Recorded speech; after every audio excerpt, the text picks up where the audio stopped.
2019 are. Cards? Nevada doesn't have very many dealerships that carry electric cars. From what I understand, it's only Oregon and California. And that's We pretty don't have sad. any charge stations here. Yeah, I've never seen. I've seen like IKEA. Yeah, my work has one, which is why I'm gonna buy an electric car.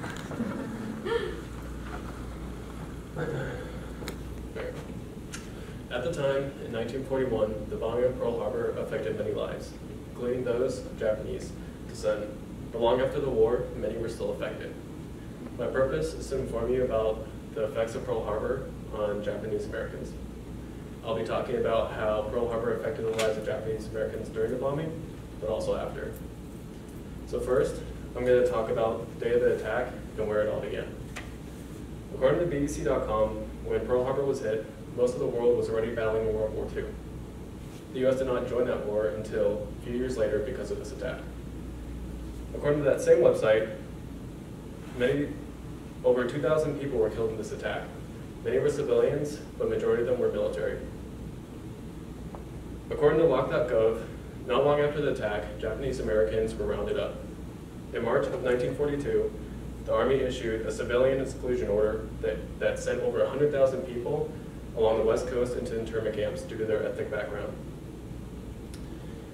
According to that same website, more than 2,000 leaders of the Japanese American communities were put behind bars. Because of the American citizens being sent to internment camps due to their ethnic background, the press gave all Japanese Americans bad names, having most Americans think that they're all spies. Now that I've talked about the day of the attack, second, I'm going to talk about the effects of living in the internment camps. According to lock.gov, Japanese Americans were all forced out of their homes and jobs. Military conducted warrantless searches, and many were abused and attacked in public. The same website states that they were all given a short period of 1 week to pack their belongings that could fit in a suitcase, register with authorities, and go to the nearest camp. The website continues with that all non-Japanese Americans were on board with the rounding up of Japanese with no questions asked.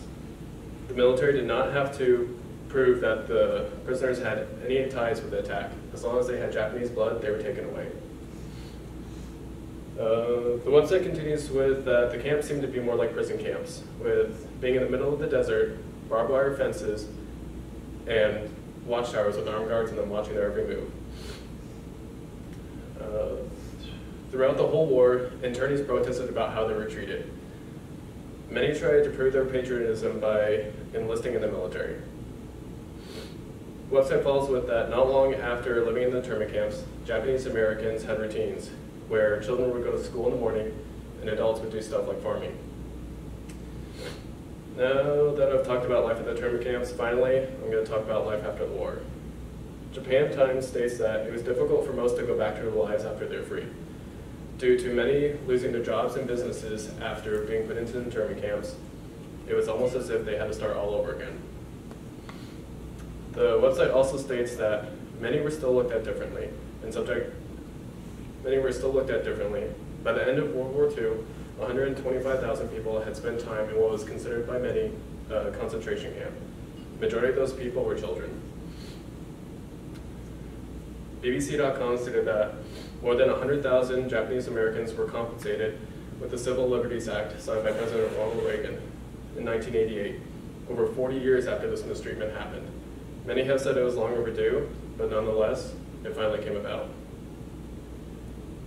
In conclusion, I've talked a little bit about the life right after the attack and also several years after. Pearl Harbor changed many lives.